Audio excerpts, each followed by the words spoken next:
আমরা কি করেছিলাম না, psi is a function of R theta phi, এটা আমরা করেছিলাম।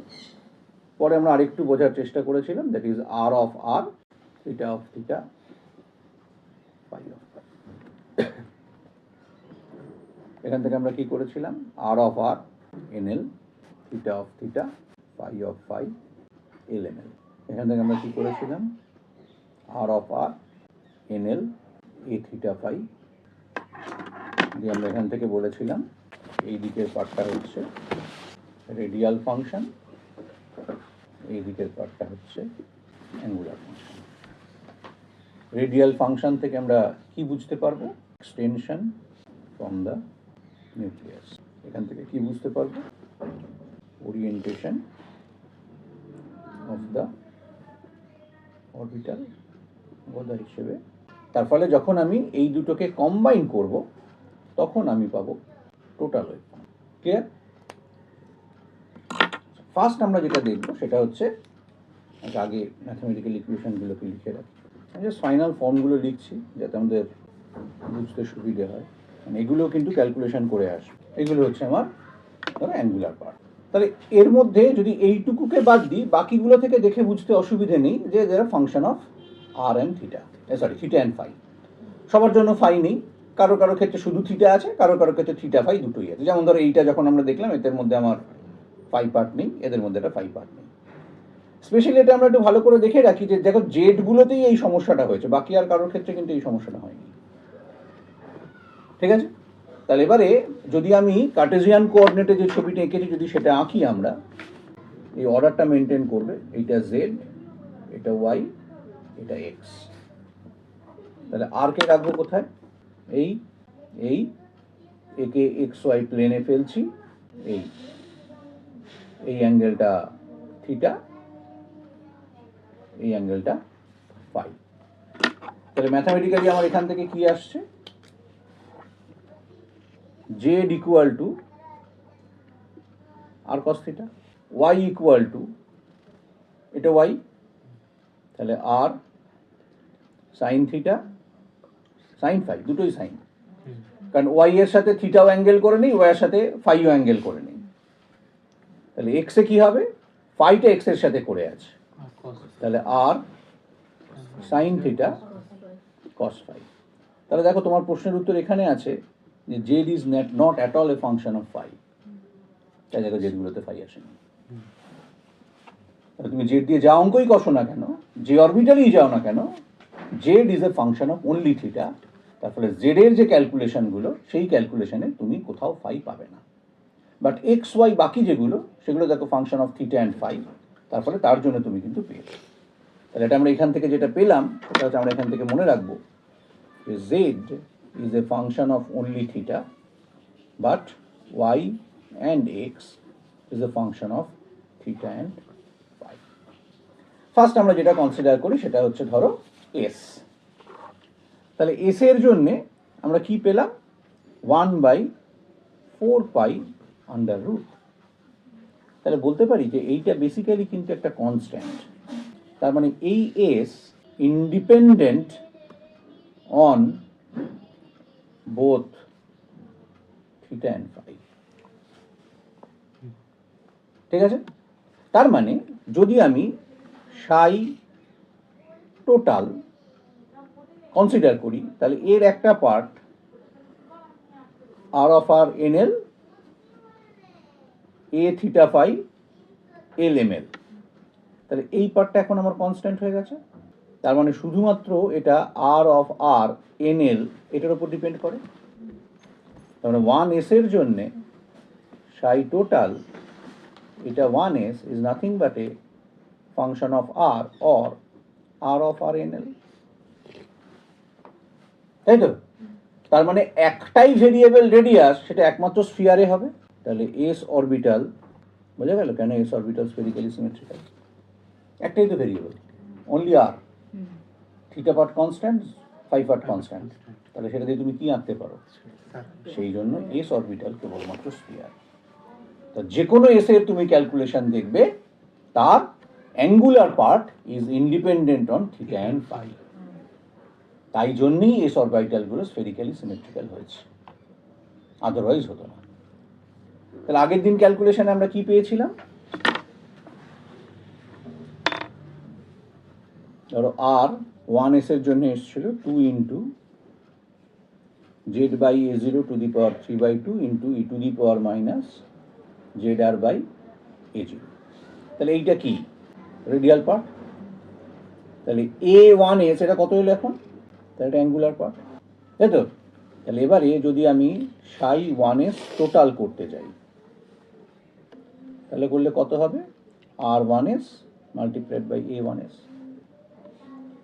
তাহলে কত আসবে? 2 into Z by A zero to the power 3/2 E to the power minus Z R by A zero into 1 by root 4 pi. তাহলে or 2 into Z by A zero to the power 3/2 E to the power minus Z R by A zero into 1 by 2 root pi. তাহলে or দাঁড়াবে Z by A zero to the power 3/2 into E to the power minus Z R by A zero into 1 by root pi. তাহলে এটা এলো না? 1 by root over pi A zero cube into E to the power minus Z R by A zero. তাহলে তুমি এটাই দেখাচ্ছি। তাহলে এইটা হচ্ছে 1s এর টোটাল ওয়েভ ফাংশন। তাহলে টোটাল ওয়েভ ফাংশনটা থেকে আমরা কি দেখতে পাচ্ছি? যে it is only function of R of R. এটা থেকে দেখতে পাচ্ছি এ থিটা ফাই কনস্ট্যান্ট, কারণ দেখো গোটা ইকুয়েশনে কোনো থিটা ফাই এর গল্প নেই। তাহলে এটা অবভিয়াসলি স্ফেরিক্যালি সিমেট্রিক্যাল। বোঝা গেল কেন 1s স্ফেরিক্যালি সিমেট্রিক্যাল। তাহলে 1sটা দিয়ে আমরা দেখালাম বটে, কিন্তু একই জিনিস 2s এ হবে, একই জিনিস 3s এ হবে, একই জিনিস 4s এ হবে, 5s এ হবে, 6s এ হবে। প্রত্যেক কটার ক্ষেত্রে এক গল্প। হ্যাঁ, স্ফেরিক্যালি সিমেট্রিক্যাল তো এস ছাড়া কেউ নয়। তাহলে কেন এস অরবিটালকে আমরা স্ফেরিক্যালি সিমেট্রিক্যাল ধরি? যে প্রত্যেকের অ্যাঙ্গুলার পার্টটা কনস্ট্যান্ট। এই ক্যালকুলেশনগুলো কিসের বেসিসে করেছিল?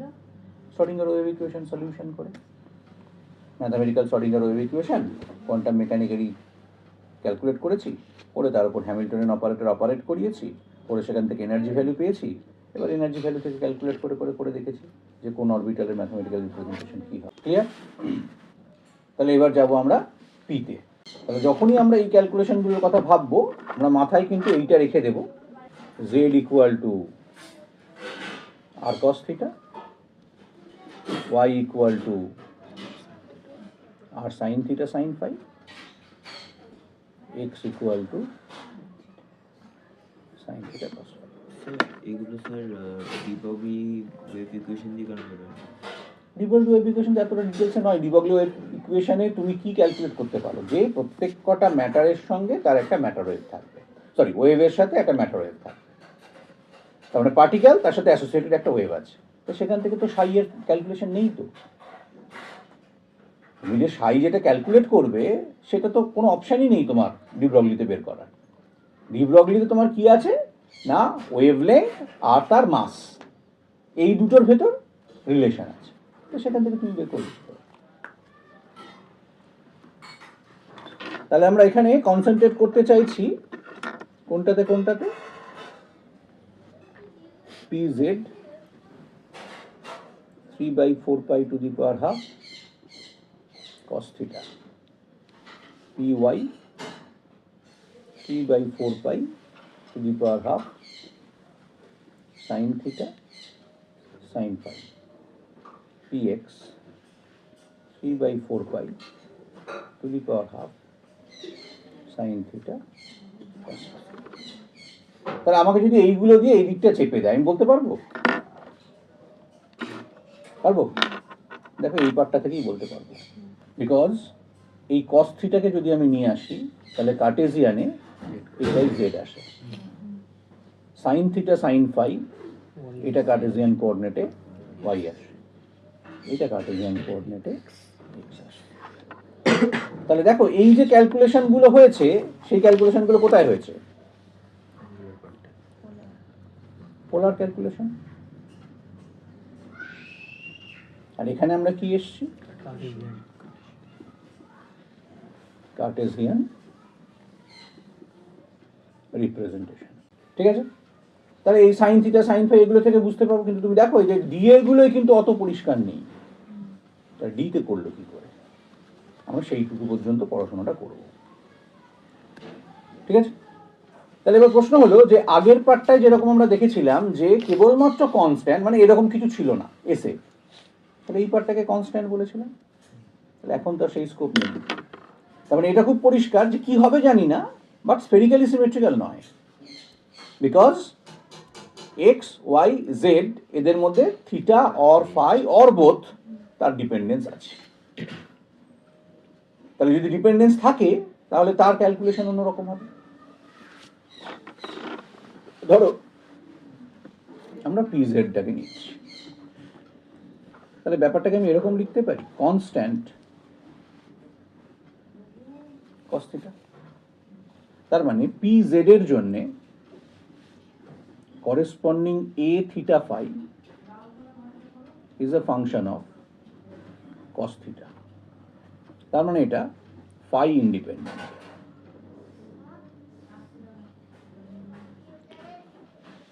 ইকুয়েশন থেকে বুঝতে পারছি যে z phi ডিপেন্ডেন্ট নয়, only theta ডিপেন্ডেন্ট, তাহলে এটা phi ইন্ডিপেন্ডেন্ট।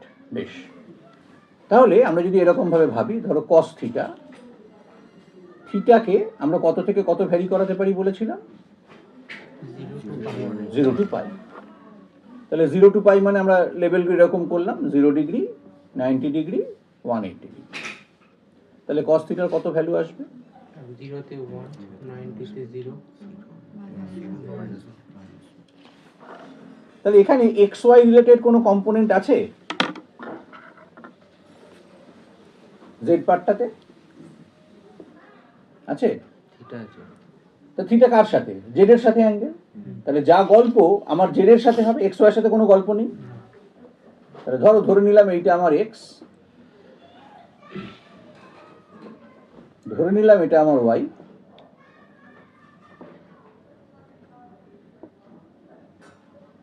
এটা আমার z। ঠিক আছে, তাহলে যা হবে z এর সাথে অ্যাঙ্গেল, তাহলে যখন z equal to 0, sorry theta যখন 0, তখন cos থিটার ভ্যালু কত? 1। তাহলে এরকম জায়গায় ধরি, যখন থিটা ইকুয়াল টু 90, 0। তাহলে এরকম জায়গায়, আর থিটা যখন 180, তার মানে এই ছিল পুরো এই কত, -1। তাহলে along z Axis pz plus 1 0 minus 1। তাহলে এবার ভালো করে খেয়াল করো, এইখানে এই যে প্লেনটা আঁকছে এটা কি প্লেন, মানে প্লেনটা কি প্লেন? xy plane. তাহলে এইটার জন্য xy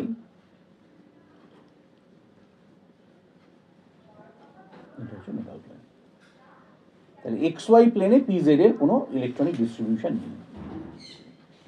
তাহলে px এ কি হবে?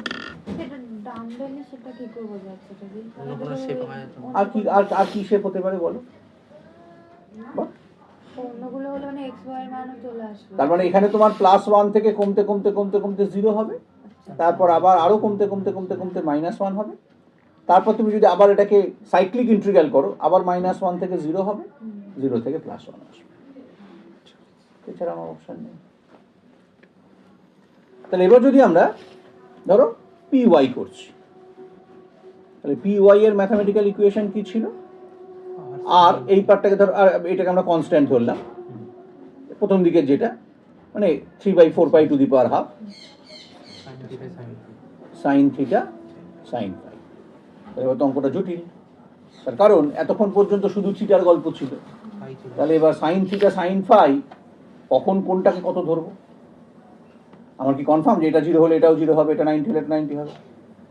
তাহলে একটা কনফিউশন হচ্ছে, কনফিউশনের কিচ্ছু নেই। কেন নেই? যে তার কারণ px py এরা কোথায় আছে? xy প্লেনে। তাহলে xy প্লেনে ভালো করে খেয়াল করে দেখো, থিটা সবসময় 90 degree.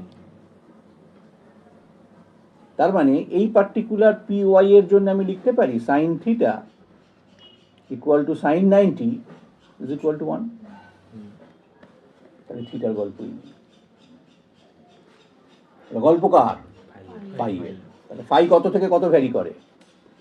0 to 2 pi 0 to 2 pi. তাহলে আমাকে ক্যালকুলেশন কি করতে হবে? 0, 90, 180, 270, 360 ডিগ্রি। ভ্যারিয়েশন কার হবে? sin pi sine phi. তাহলে সাইন ফাই এর 0 কত? 0 তারপরে 1 তারপরে 0 কত হবে? so sin 182 into 90 degree 0 তারপরে ভালো করে কত হবে? minus 1 মানে হবে 360 তে আবার 0। তো যদি এরকম হয় তাহলে আমাকে এই টোটাল ইকুয়েশনটা আমি ফেলবো কোথায়? আগেরটা যেমন শুধুমাত্র cos থিটা ছিল, কসের উপরে ফেলেছিলাম। তাহলে এক্ষেত্রে থিটাটাকে আমি কত ধরেছি? 90। তার মানে জেড এর সাথে কোনো সম্পর্ক নেই, অ্যালং দ্য জেড এর কোনো গল্প নেই। তাহলে থিটা 90 মানে তো এই প্লেনে যা হচ্ছে, কারণ এইটা যদি তোমার জেড অ্যাক্সিস হয় আর এইটা জেড এর সাথে অ্যাঙ্গেল ছিল, তাহলে সেটা কত হয়েছে? এই প্লেনে পড়ে গেছে। তাই জন্যই আমি থিটা ইকুয়াল টু 0 এই 90 ধরতে পেরেছি। বেশ, তাহলে এবারে এই গল্পটা তার মানে 0 ডিগ্রি হবে কার রেসপেক্টে? ফাই এর রেসপেক্টে। ফাই কার সাথে অ্যাঙ্গেল? থিটা সরি এক্স এর সঙ্গে অ্যাঙ্গেল। তার মানে যখনই তুমি 0 করছো তার মানে ফাই কোথায় আছে? এক্স এর ঘাড়ে আছে। তাহলে এক্স এর ঘাড়ে থাকা মানে সেটা আছে কোথায় এক্স্যাক্টলি? এইখানটা, এটি এক্স এর ঘাড়ে, তাই তো? তাহলে এইখানটার জন্য আমরা ক্যালকুলেট করে বের করলাম এটা, it is sine 0 degree equal to, এটাই আমার সাইন 360 হওয়ার কথা, অঙ্ক যা বলছে, দ্যাটস ইকুয়াল টু 0। তাহলে 90 তার মানে কার রেসপেক্টে 90? এক্স এর রেসপেক্টে, ফাই তো এক্স এর রেসপেক্টে, তাহলে সেটা ওয়াই এর ঘাড়ে যাবে, এটাই তো। এই যে ফাই তো এক্স এর সঙ্গে, এটা 90, তাহলে এখানে কত আসবে?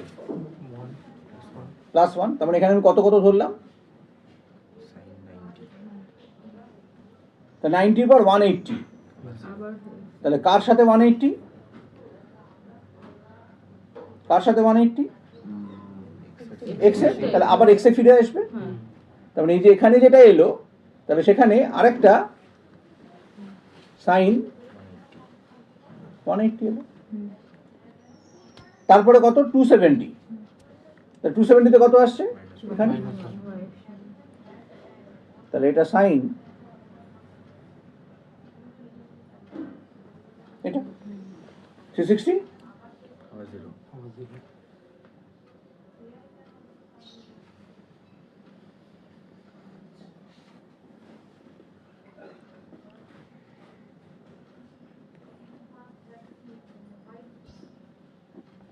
তাহলে এখানে নোডাল প্লেনটা কোথা দিয়ে যাবে?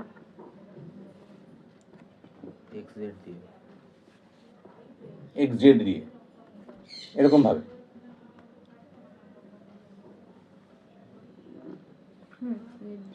তাহলে কিরকম দেখতে হবে প্লেনটাকে? এক্স আর জেড কে নেব,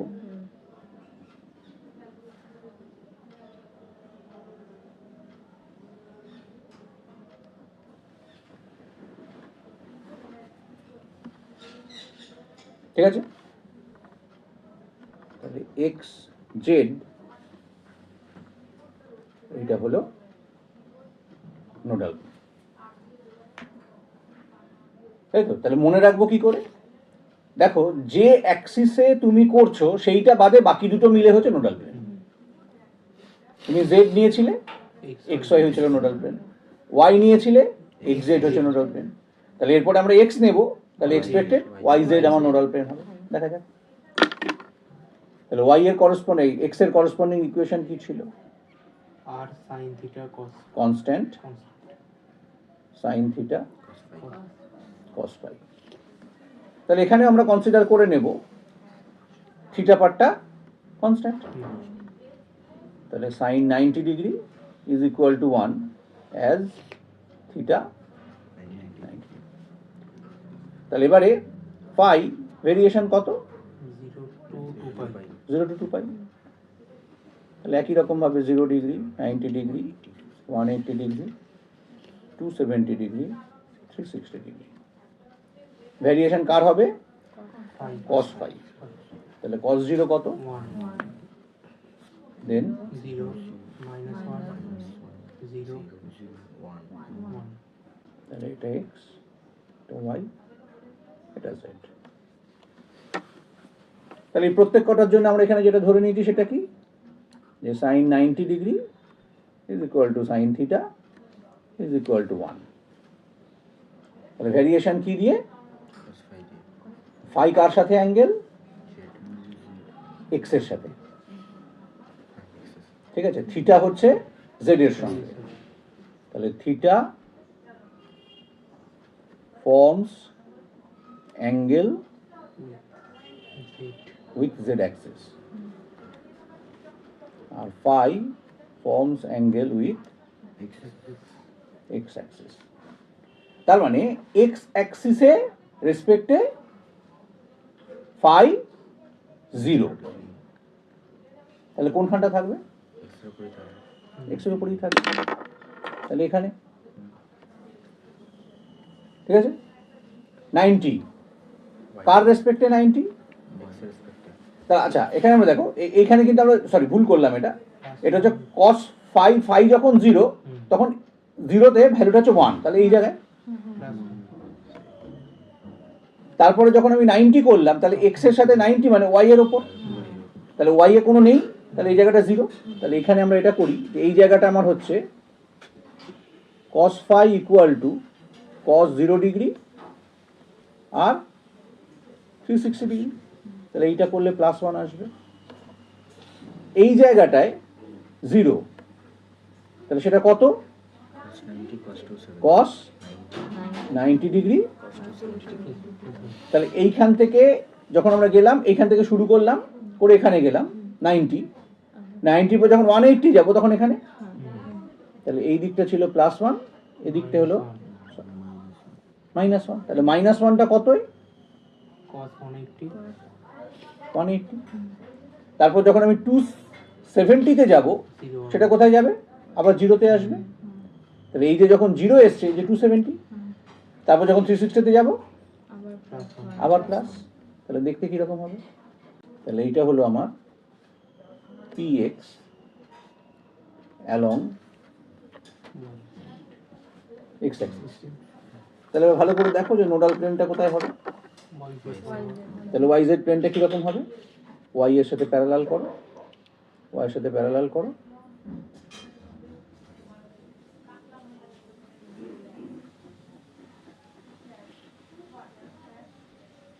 তাহলে yz এটা নোডাল প্লেন।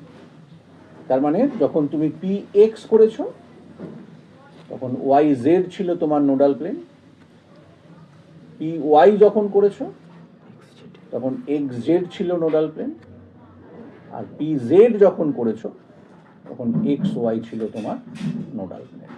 তাহলে এখন দেখো, আর আমার নোডাল প্লেনটা কিন্তু ছবি না আঁকলে করতে পারবো না তা কিন্তু নয়, জাস্ট কি অরবিটাল সেটা দেখেই আমরা বলে দেবো যে নোডাল প্লেনটা কত হবে। ক্লিয়ার? ক্লিয়ার? তাহলে এই যে ছবিগুলো আঁকলাম, এবার দেখবে যে বইগুলোতে ছবিটা এইরকম দেওয়া থাকে, এদিকটায় যদি প্লাস হয় এদিকটায় মাইনাস, এদিকটায় যদি প্লাস দেওয়া থাকে এদিকটায় মাইনাস, এদিকটায় যদি প্লাস দেওয়া থাকে এদিকটায় মাইনাস।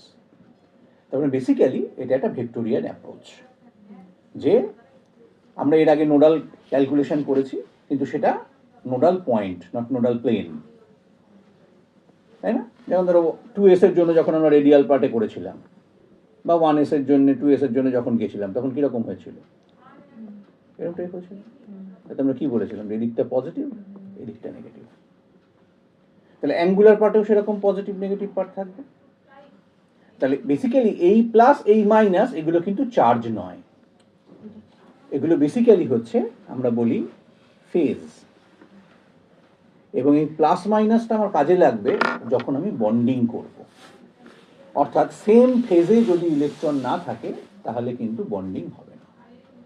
মানে এদিকের লোবটা প্লাস এদিকের লোবটা মাইনাস, এটা ঘুরে যাবে, রিপেল করে যাবে, এবং এখান থেকেই আমাদের অ্যান্টি বন্ডিংয়ের কনসেপ্ট আসবে মলিকুলার অরবিটালে।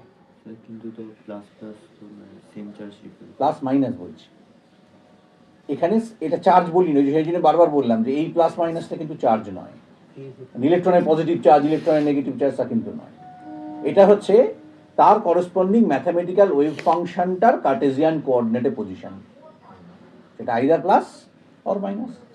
তাহলে বলছে যখন এই প্লাস কম্বাইন করবে তখন সে আরেকটা প্লাসের সাথেই কম্বাইন করবে, মানে ধরো আমি যখন মলিকুলার অরবিটাল পড়বো, তাহলে ধরো এইটা আমার পিএক্স, তাহলে আরেকটা পিএক্স আসবে, বলছে এই দুটোর মধ্যে বন্ডিং হবে কি হবে না সেটা ডিপেন্ড করবে যে এইটা প্লাস এটা মাইনাস যদি হয় তাহলে বন্ডিং হবে, কিন্তু যদি এটা মাইনাস এটা প্লাস হয় তাহলে বন্ডিংটা হবে না। তার কারণ এখানে এই দুটো সেম ফেজে আছে, আর এখানে যদি এরকম হয় তাহলে সেটা উল্টো ফেজে আছে, তাহলে এদের মধ্যে বন্ডিং হবে না, এটা অ্যান্টি বন্ডিং সিচুয়েশন। এটা আমরা যখন এমও পড়বো তখন আমরা বুঝবো যে এইটা হচ্ছে আমাদের বন্ডিং সিচুয়েশন, এটা আমাদের, তার মানে আমরা যদি অরবিটাল না বুঝি, মানে অ্যাটমিক অরবিটাল না বুঝি, তাহলে মলিকুলার অরবিটাল বুঝতে পারবো না। সেইটার জন্যই আমরা অ্যাটমিক অরবিটালটা পড়ছি, যে অ্যাটমিক অরবিটাল যত পরিষ্কার বোঝা যাবে মলিকুলার অরবিটাল বুঝতে তত সুবিধে হবে, তাহলে আমি কার সাথে কার ওভারল্যাপ হবে এটা সহজে বুঝতে পারবো, তাহলে সেইখান থেকে আমরা কনক্লুড করতে পারবো যে আদৌ বন্ডিং ফেনোমেনাটা হবে কি হবে। তাহলে এখান থেকে পরিষ্কার যে সবার মধ্যে বন্ডিং হবে না। এটাও দেখো কোয়ান্টাম মেকানিক্স একটা রেস্ট্রিকশন, যে পৃথিবীতে যে কোনো দুটো এলিমেন্টকে জুড়ে দিলে পরেই তারা কম্পাউন্ড তৈরি করবে না। কোঅর্ডিনেট, কার্টেসিয়ান কোঅর্ডিনেটে যদি আমরা তাকে প্লেস করি তাহলে আমরা সহজে বুঝতে পারবো যে কি সিচুয়েশন তার দাঁড়াবে, রিপ্রেজেন্টেশনটা কি হবে। তাহলে এর আগে আমরা এখানে যেটা পেলাম সেখান থেকে আমরা তাহলে কি বুঝতে পারছি, px py pz along the x along the y along the z, ডিতেও কি তাই হবে? কারণ ডিতে আমার দুখানা করে আসছে এবং তার মধ্যে dxz yz xy এরা হচ্ছে একরকম আর এরা দুজন হচ্ছে আরেক রকম। কি রকম? আমি তিনটে আগে আঁকি। এই আঁকাটা সাধারণত আমরা বইগুলোতে দেখবে এমনি অবস্থায় আঁকা থাকে, মানে জাস্ট দুটো অ্যাক্সিস দিয়ে করে দিল, তাতে কোনোদিন তোমার ছবিটা পরিষ্কার হবে না যতক্ষণ না তুমি এই কিউবিকের ভেতরে ওই ছবিটাকে আঁকতে পারো। যা পড়াই সব বইয়ে থাকে, এভরিথিং, শুধু কিভাবে তোমার কাছে জিনিসটা পৌঁছচ্ছে সেইটা ইম্পর্টেন্ট। এর মধ্যে কোনো রিসার্চ নেই, কিচ্ছু নেই। কি আছে? একটা এক্সপিরিয়েন্স আছে, যে কি হলে পরে তোমার পরে সুবিধা হবে। পিএইচডি ডিগ্রিটা ইম্পর্টেন্ট নয়, ইম্পর্টেন্ট হলো জার্নিটা। ওই জার্নিটা তোমাকে ম্যাচিওর করে, এবং আমার মনে হয় যেটা যে PhD is nothing but A military training. It needs discipline, it needs sincerity. এর মধ্যে কোনো জায়গায় আলাদা করে আমার মেধার দরকার নেই। সিনসিয়ারিটি, লেগে থাকার টেনাসিটি আর ডিসিপ্লিন, এটা থাকলে পিএইচডি হবে। বিরাট আমার মেরিট লাগে, বলো কি করব? একটা ডিএক্স ওয়াই, একটা ডিওয়াইজেড ডিজেডএক্স, বলো কোনটা করবো? একটা বলো। ডিএক্স ওয়াই, তাহলে এক্স ওয়াই নামটার মধ্যে কি আছে? এক্স ওয়াই, তাহলে আমাকে এক্স ওয়াই প্লেনটা নিতে হবে। তাহলে এক্স ওয়াই প্লেন মানে কোনটা? এইটা। যদি আমি এইটাকে জেড, এইটাকে এক্স, এটাকে ওয়াই বলি, তাহলে এইটা আমার এক্স অ্যাক্সিস, এটা আমার ওয়াই অ্যাক্সিস। দেখো ওয়াই এর সাথে ওয়াই প্যারালাল, এক্স এর সাথে এক্স প্যারালাল করেছি। তাহলে ডিএক্স ওয়াই দেখতে কি রকম হবে? এই যে ছবিটা আঁকলাম, এটা মানে এটা নয় এই দুটো লোক বড়, এই দুটো লোক ছোট। দ্যাট ইজ 2D তে 3D রিপ্রেজেন্টেশন, যে আমি সামনে থেকে দেখছি, তাহলে এইটা আমার ওই দিকটায় গেছে, এটা এই দিকটায় গেছে, প্রত্যেকটা হলো বাইরের দিক। তাহলে এইটাকে যদি আমি বইগুলোতে যেটা থাকে, আমার যেটা খুব আপত্তি সেটা হলো এইরকম ভাবে করা থাকে, এইটা এক্স, এইটা ওয়াই, দেবে বইগুলোতে এরকম করা। এরপর যখন ডি এক্স জেড করবে, এটাকেই এক্স করবে, এটাকেই জেড করবে। তুমি আর এই দুটোর ভেতরে ডিফারেন্স কোনোদিন বুঝতে পারলে না। সেই ডিফারেন্সটা বুঝতে হবে, লাগবে কবে? সেম করে। তাহলে এটা হলো ডি এক্স ওয়াই, ক্যালকুলেশন পরে আসছে। এরপরটা কি করবো বলো? তাহলে ওয়াই জেডে কি প্লেন নেব? ওয়াই আর জেড। তাহলে কোন প্লেনটা হবে বলো দেখি? এইভাবে। সবসময় হচ্ছে এইভাবে আগে এঁকে নেবে প্লেন। 3D ছবি যত ভালো ভিজুয়ালাইজ করতে পারবে তত তোমার ভালো হবে। তাহলে এটা তোমার জেড, এটা তোমার ওয়াই। তাহলে বাকি দুটো আমার দেখানোর দরকার নেই। তাহলে এটা কিরকম দেখতে হবে? দেখো এই ছবি দেখে তুমি কোনোদিন বুঝতে পারতে না যে দুটোর ওরিয়েন্টেশন কিরকম। এখন দেখো পরিষ্কার বোঝা যাচ্ছে এরা কিন্তু একে অপরের সাথে পারপেন্ডিকুলার। ঠিক আছে? তাহলে আর কি বাকি পড়ে রইল? সেটা কিরকম দেখতে হবে? এটা এটা আবার ওদের সবার সাথে পারপেন্ডিকুলার। এর আগে যখন পি অরবিটাল দেখেছিলাম কি দেখেছিলাম? ওপরটা প্লাস হলো তলাটা মাইনাস। এখানে হচ্ছে যে কোনো দুটো ডায়াগোনাল প্লাস, অন্য দুটো ডায়াগোনাল মাইনাস। আমি যেটাই প্লাস দিচ্ছি সেটাতে মাইনাস দিলেও কিচ্ছু আসবে না, শুধু ডায়াগোনালি দুটো প্লাস হবে, ডায়াগোনালি দুটো মাইনাস হবে। ঠিক আছে?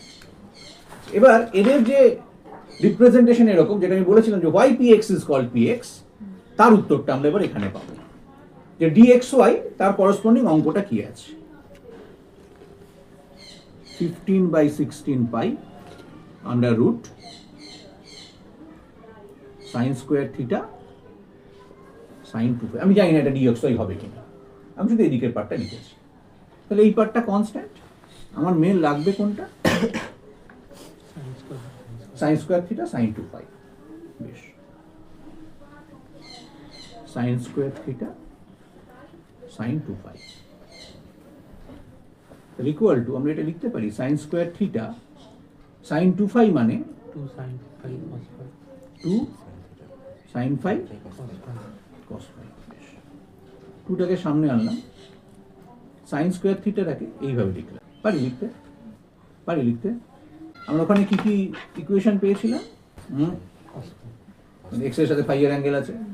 তাহলে ভালো করে দেখো, সাইন থিটা কস ফাই মানে এটা, এটা লিখতে পারি x/r। পারি? সাইন থিটা সাইন ফাই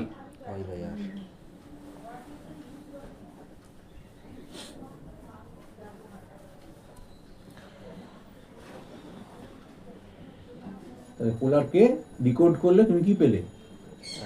মিলেছে?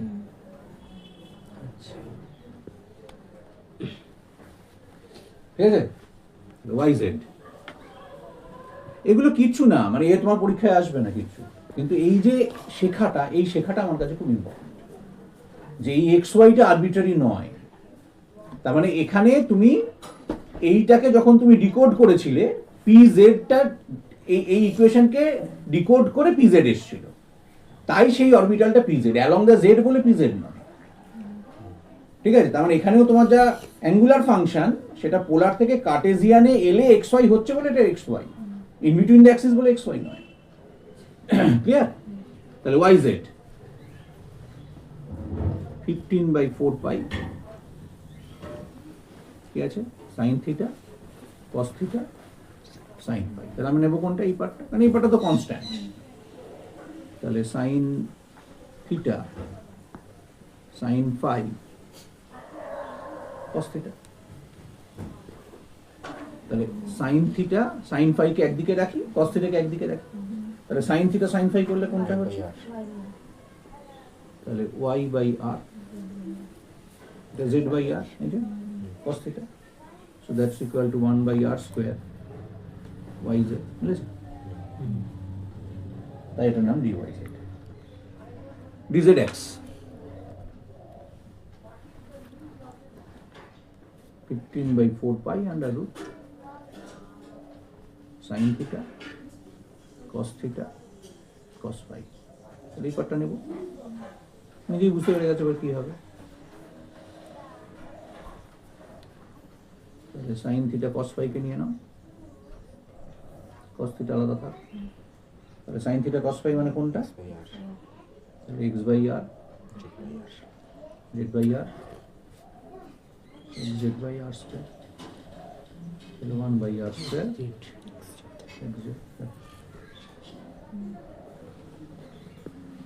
বিরাট কিচ্ছু অঙ্ক নেই।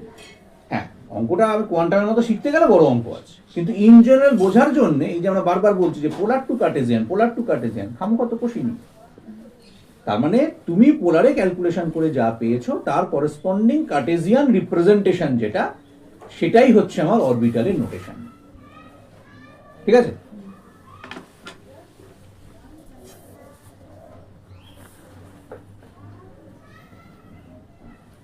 তারপর বলছিলেন px px Why কেন px বলে called px? Relativistic effect. না, সেটার জন্য রিলেটিভিস্টিকের এফেক্টে আসবে না।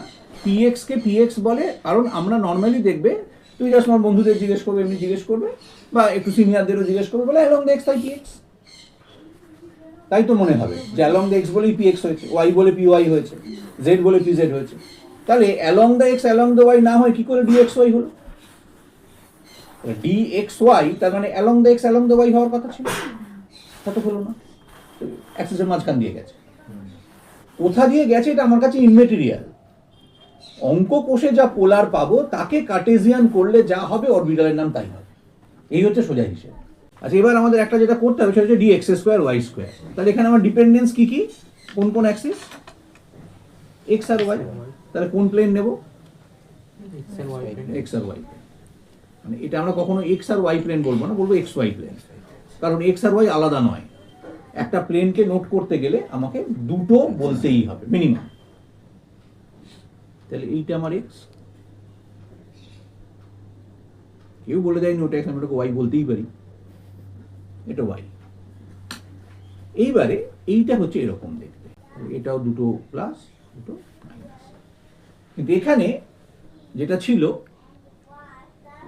lobes are projected in between the axes, but এখানে lobes projected along the axis। দেখবে পরে বড় হয়ে শিখবে যে এগুলোকে আমরা T2G অরবিটাল বলি, এগুলোকে G অরবিটাল বলি, সেগুলো আছে।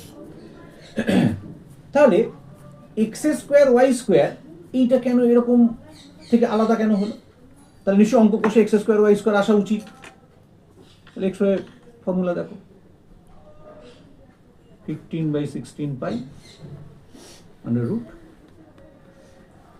Sign square theta cos 2 pi. তাহলে এই পার্টটা নেব,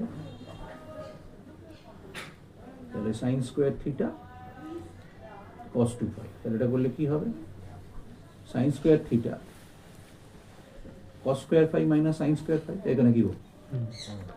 তাই তো এটা করলে কি হবে? Sine square theta cos square phi sin square theta sin square phi. So it is nothing but sin theta cos phi square sin theta sin phi square।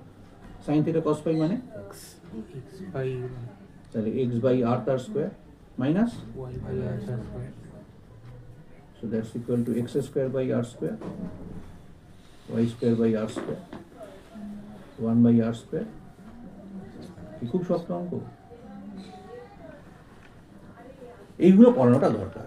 তাহলে কি হয় যে এই যে আমাদের মুখস্থ করার টেন্ডেন্সি, হ্যাঁ, এই যে আমাকে যখন একটু অন্যরকম কোশ্চেন করছে, হ্যাঁ, সেই জায়গাটাকে আমরা ওভারকাম করতে পারি। এরকম নয় যে আমার এটার জন্য একদম বিরাট নতুন একটা অঙ্ক শিখতে হচ্ছে।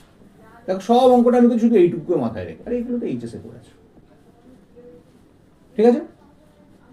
এই পর্যন্ত কোনো কনফিউশন নেই। এইবার কনফিউশনটা হবে, সেটা হচ্ছে জেড স্কোয়ার। জেড স্কোয়ারকে কিরকম দেখতে হবে, এইটা নিয়ে বহুদিন ঝামেলা হয়েছে। ডি জেড স্কোয়ারকে কিরকম ভাবে করবো, এটাকে লিখবো কি করে? জেড স্কোয়ার মানে কারোর মতো দেখতে নয়, এক্স ওয়াই মতো দেখতে নয়, দুটো ওয়াই জেড নয়, জেড এক্স নয়, আবার একটা কিছু স্কোয়ার মাইনাস একটা কিছু স্কোয়ার, এটা হয়। এই মাইনাসটা আমরা কিন্তু উচ্চারণ করি না, আমরা কিন্তু কখনো বলবো না D X square minus Y square, D X square Y square, minus কিন্তু কখনো বলবো না। তার প্রথমে বল, আচ্ছা এইটাকে আমি যদি এরকম লিখি তাহলে D X Y D Y Z এর মতো, কিন্তু একটা অ্যাক্সিস, তাহলে হচ্ছে একটা অ্যাক্সিস ডিপেন্ডেন্ট তো ডি হবে না। কেন হবে না? কারণ D orbital double dumbbell shape,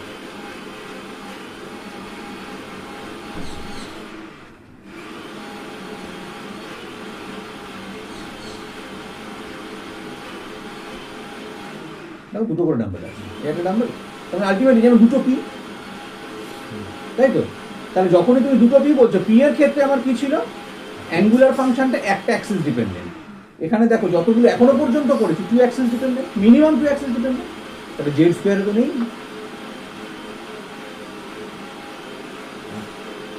Z স্কোয়ারে তো আমার তো একটাই অ্যাক্সিস, স্কোয়ার আছে ঠিক আছে, কিন্তু অ্যাক্সিস ডিপেন্ডেন্ট তো একটা বলছে। তার মানে জেড স্কোয়ারকে আমি এই কোনো ছাঁচে ফেলতে পারছি না, না পারছি ইন বিটুইন, না পারছি অ্যালং দ্য অ্যাক্সিস।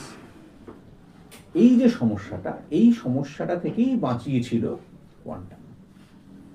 তার কারণ এখন আমরা জানি ডিজেড স্কোয়ারকে এরকম দেখতে, এটা একটা প্লেন, কি প্লেন, এক্স জেড, এটা এক্স ওয়াই, এটা, তাহলে এইটা আমার জেড অ্যাক্সিস, এটা দেখতে হয় এরকম, এটা আমরা এখন জানি। তাহলে এইটা দেখে আমার কিন্তু দেখবে যখন তোমরা পড়ে যাবে কারো কোনো কোয়ারিজ হবে না, অ্যালং দ্য জেড আছে, অ্যালং দ্য, এই মাঝের লোকটা কি, দুটো ভাগ হয়ে থাকতে পারতো।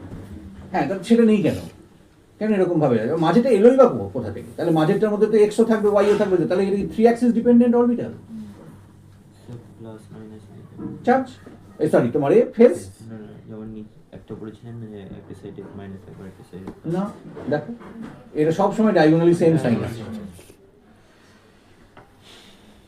পিতে নেই।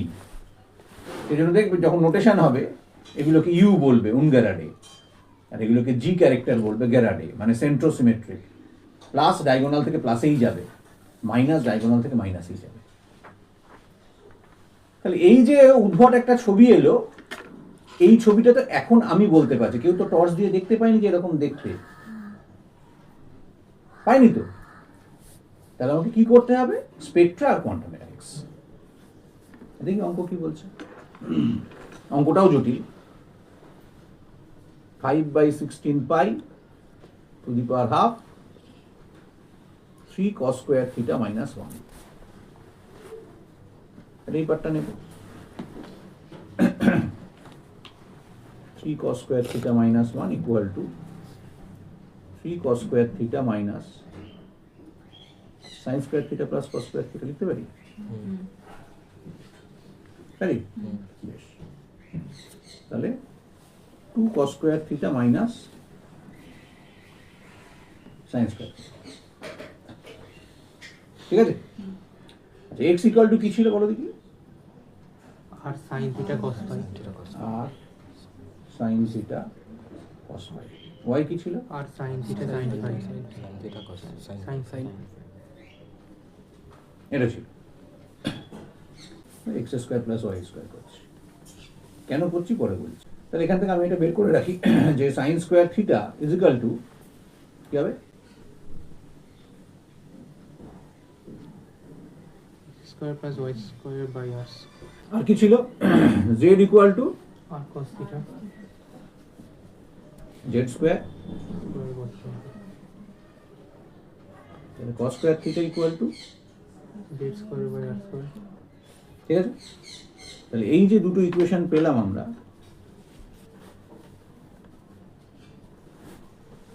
এইটা দিয়ে আমি এখানে কাজটা করব। এটা ছিল, তাহলে 2 z square by r square minus x square plus Y square by r square লিখতে পারি, ভ্যালুগুলো পুট করে দিচ্ছি। বেশ, তাহলে 2 z square by r square minus x square plus Y square by r square, তাহলে equal to 2 z square minus x square minus Y square by r square. So that's equal to 1 by r square equal to z square minus x square plus z square minus y square. এটা লিখতে পারি, পারি? তাহলে এই দুটো x square Y স্কোয়ারের মতো দেখতে না? তাহলে প্রথমে জেড স্কোয়ার এক্স স্কোয়ার, তাহলে এটা কোন প্লেন হবে, এক্স জেড, তাহলে এই প্লেনটা নিশ্চয়ই এটা তো, কিরকম দেখতে হবে, অ্যালং দ্য অ্যাক্সিস, এটাই তো নাকি? তাহলে এটা কি, ডি হ্যালো, বেশ। আর এটা কি আছে, তাহলে কোন প্লেন হবে? YZ কোনটা সেটা? এটা এটা দেখতে কিরকম? ঠিক আছে, এই দুটোকে আমি যোগ করছি। তাহলে যোগ করলে এবার তুমি বুঝতে পারছো আমার তিনটে অ্যাক্সিসই লাগবে, এটাই তো নাকি? তখন সব কটা প্লেন ধরতে হবে। তাহলে এই প্লেনটা লাগছে আমার, আর কোন প্লেনটা লাগছে? বোঝা যাচ্ছে দুটো প্লেন পারপেন্ডিকুলার, এটা অ্যাক্সিস, কি অ্যাক্সিস? জেড, axis এটা কি? এটা কি? তাহলে ছবিটা ভালো করে দেখো, এটা একটা, তাই তো, আর একটা এটা না,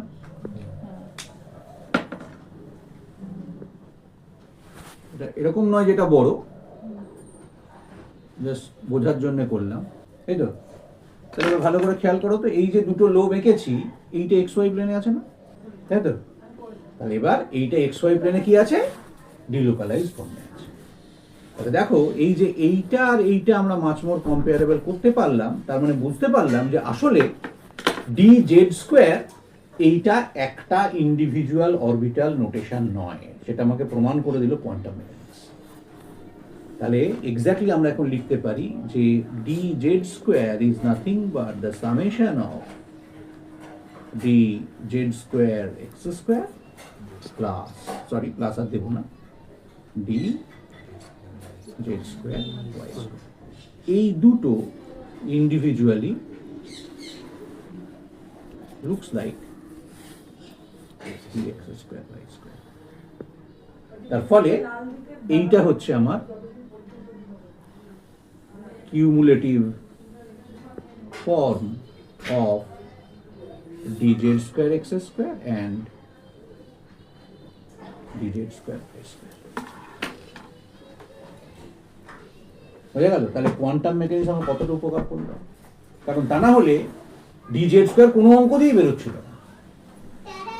তাহলে আমরা ওই যে কনফিগারেশন বলছিলাম along the Z, along the X, along the Y, এগুলো গল্পই নয়। তাহলে অরবিটাল নোটেশন হচ্ছে সেটাই, শ্রোডিঙ্গার ওয়েভ ইকুয়েশন সলভ করার পর পোলার কোঅর্ডিনেটে যা ইকুয়েশন পাবো তার করসপন্ডিং কার্টেসিয়ান রিপ্রেজেন্টেশন হচ্ছে তার অরবিটাল নোটেশন। px এর নামটা px, তার কারণ পোলারকে কার্টেসিয়ানে কনভার্ট করলে সে শুধু এক্স অ্যাক্সিস ডিপেন্ডেন্স দেখাচ্ছে, কিন্তু dxy এর নাম dxy কারণ পোলার কোঅর্ডিনেট থেকে কার্টেসিয়ানে কনভার্ট করলে সে xy দুটো অ্যাক্সিস ডিপেন্ডেন্স দেখাচ্ছে। dx স্কয়ার y স্কয়ারও xy দুটো ডিপেন্ডেন্স দেখাচ্ছে, বাট ইকুয়েশনটা x স্কয়ার y স্কয়ারের সাথে আইডেন্টিক্যাল, কিন্তু ওটা জাস্ট xy এর সাথে আইডেন্টিক্যাল। দেখো এই যে আমরা এই পাতায় ক্যালকুলেশন, একটা ক্যালকুলেশন ওটা, একটা ক্যালকুলেশন ওটা না, সিম্পল ক্যালকুলেশন, মানে মানে almost HS, almost HS calculation. Sir এই ওয়াই জেডটা এখানে জেডটা বেরিয়ে গেছিল, আবার জেড এক্স ও জেডটার বেরিয়ে তুমি zx কেও লিখতে পারো, xz কেও লিখতে পারো, হ্যাঁ, কোনো প্রবলেম নেই। কিন্তু স্যার এটা মানে আপনি কেন বলেন কনফিউজিং? কারণ কনফিউজিং, dz স্কয়ার এই করসপন্ডিং ইকুয়েশন পাচ্ছি না। তুমি যদি এইটা না করতে তুমি কোনোদিন বুঝতে পারতে যে এই জেড স্কোয়ারের মধ্যে জেড এক্স ওয়াই সব কটা ঢুকে আছে? এটা তো তোমার কোয়ান্টাম বলে দিল, নাহলে তো তুমি শুধু জেড নিয়েই ভাবতে, তাই না? তার মানে আমার এক্সপেকটেশন কি হতো যে ডি জেড স্কোয়ার বলছে, তাহলে আমার লোভটা এরকম হবে, এইটা আমার অ্যালং জেড, এইটা, তাহলে এইটা যদি হয় তাহলে পিজেড কিরকম ছিল? তাহলে পিজেড আর ডিজেড স্কোয়ার আইডেন্টিক্যাল। যদি উত্তরটা হ্যাঁ হয় তাহলে এটাকে ডিজেড স্কোয়ার কেন বলবো, ডিজেড কেন বলবো না? তার মানে এর করসপন্ডিং ওয়েভ মেকানিক্স তোমাকে বলে দিল যে অ্যাকচুয়ালি এটা স্পেশাল কেস, এটাতে 3 অ্যাক্সিস ডিপেন্ডেন্স দেখাচ্ছে। দেখো আর কেউ কিন্তু দেখায়নি। সুতরাং dz square is quite different from other 4d orbitals, কারণ একমাত্র dz স্কোয়ার সেটা 3 অ্যাক্সিস ডিপেন্ডেন্স দেখায়, বাকি সবগুলো 2 অ্যাক্সিস ডিপেন্ডেন্স দেখায়। সেজন্য dz স্কোয়ারের কোয়ান্টাম মেকানিক্সে কম্পারেটিভলি মোটা। তুমি যে এই যে এইখান থেকে তুমি যে ইকুয়েশনটা পেলে, এইবার তো তুমি বুঝতে পারলে যে না একটা কিছু স্কোয়ার মাইনাস একটা কিছু স্কোয়ার এই টাইপের ইকুয়েশন, তার মানে এক্স স্কোয়ার ওয়াই স্কোয়ার টাইপের। নাহলে তোমাকে যদি আমি বলতাম যে এই যে dx স্কোয়ার ওয়াই স্কোয়ার আর dz স্কোয়ারকে আমরা বলছি অ্যালং দ্য অ্যাক্সিস, বলছি, তাহলে dx square Y square dz স্কোয়ারকে একই রকম দেখতে হওয়া উচিত, দেখতে নয় তো? কিন্তু দেখতে একই রকম কি রেসপেক্টে? যখন আমি এই দুটোকে ইন্ডিভিজুয়ালি করছি। তাহলে এবার এই ইন্ডিভিজুয়াল এইটা বা এইটা এরা একাকেও dz স্কোয়ার নয়, তাহলে এই দুটোকে জুড়লে তবে dz স্কোয়ারের এক্সপেরিমেন্টাল এভিডেন্সের সাথে খাপ খাচ্ছে। তার মানে ultimately it is an combined form or cumulative form of dz square Y square dz square x square. যেটা খুব অদ্ভুত, এটাও এক্সিস্ট করে, এটাও এক্সিস্ট করে। So quantum mechanically we can predict two hypothetical d orbitals, dz square x square and dz square y square. On combination of these two hypothetical form, it can give you the real form dz square. ঠিক আছে? মানে just like resonating ফর্মের মতো, resonance হাইব্রিডে exist করে, তার individual canonical ফর্মগুলো identical, মানে isolated নয়, তাহলে ওগুলো হাইপোথেটিক্যাল। আমি তো ওই ফর্মটায় পৌঁছানোর জন্য এই ক্যানোনিক্যাল ফর্মগুলোকে কনসিডার করি। স্যার নোটটা কেমন হলো? বলো। Note Please turn third page. ধর এখানে একটা দেখাই, তাহলে এখানে তুমি দেখেই বুঝতে পারছো যে একটা নোড হবে এইটা,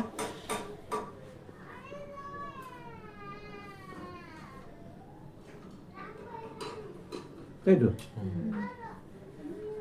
আরেকটা নোড হবে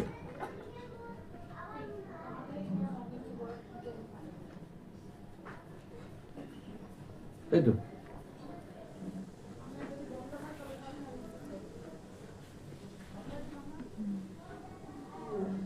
টু নোড সিস্টেম। তুমি নিয়েছো কাকে? X Y. তাহলে এই প্লেনটা কি ছিল? কাকে কাকে নেওয়া হয়েছে? Y Z. তাহলে ডি ওয়াই জেড। আর এই প্লেনটাকে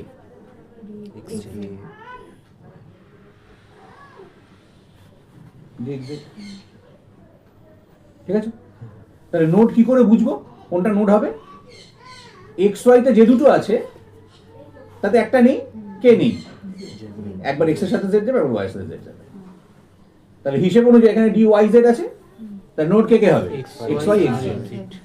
এটা দেখে আছে জেড এক্স আছে, তাহলে ওয়াই নেই, তাহলে ওয়াই জেড এক্স ওয়াই করে দেখে না, সব করে মিলে যাবে। তুমি তো এইটা করেছো তো, তাহলে এটা দেখো একটা এইখানে নোড আছে।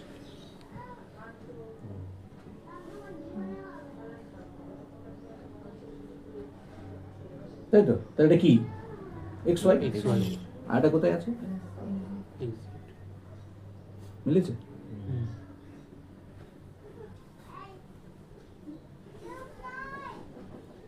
dz স্কয়ারে নোট দেখাতে পারবে না, কারণ 3 অ্যাক্সিস ডিপেন্ডেন্স। তাহলে এখানে নোট কোথায় আছে? এটা একটু জটিল, এটা মাঝখান দিয়ে আছে।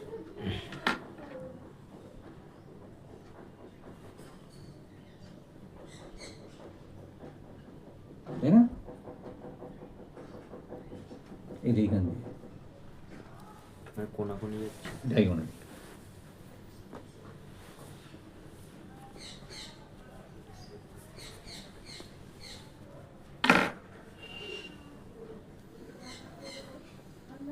এটা কিন্তু ওগুলো যেরকম আমি ডাইরেক্ট প্লেন বলতে পেরেছি, এক্ষেত্রে আমাকে বলতে হবে এক্স ওয়াই ডায়াগোনাল প্লেন। বিষয়টা অ্যাঙ্গেল করেছে। মানে জাস্ট এই দুটো মেজরই পারবেন কি? মানে আলটিমেটলি যদি এটা আমার 90 হয় তাহলে 45 হয়ে গেছে। তার মানে ডি এর জন্য আমরা দুখানা করে নোট পাবো। ঠিক আছে? তাহলে এটা কি অরবিটাল নিয়ে কাজ করলাম? অঙ্কগুলো 3D নিয়ে করেছি। 3D তে নোট থাকে না।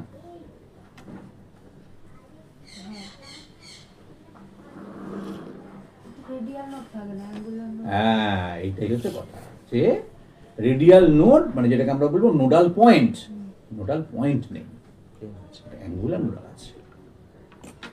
ওটাই গুলোনো হয় যে ডি অরবিটাল 3D তে তো নোড নেই, যে 2P তে তো নোড নেই, তাহলে 2P তেই যে আমরা nodal plane calculate, nodal plane এটা অ্যাঙ্গুলার ফাংশনে।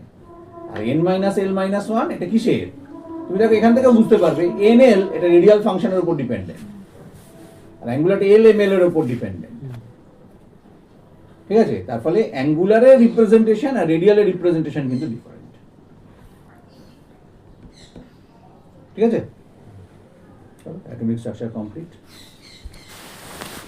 আচ্ছা, প্রিভিয়াস ইয়ারের কোশ্চেনের খাতাটা আছে কারো কাছে?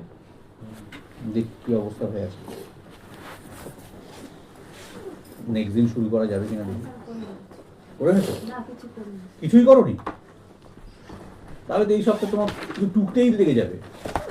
টোকা সেটাই চাইছি। না, টোকাটা কমপ্লিট তো। হ্যাঁ টোকা 3টে করে লিখে ভুল করেছো, ম্যাক্সিমাম 2টো করে লিখতে হতো। স্যার একবার দেখুন উত্তর লেখনি কিছু?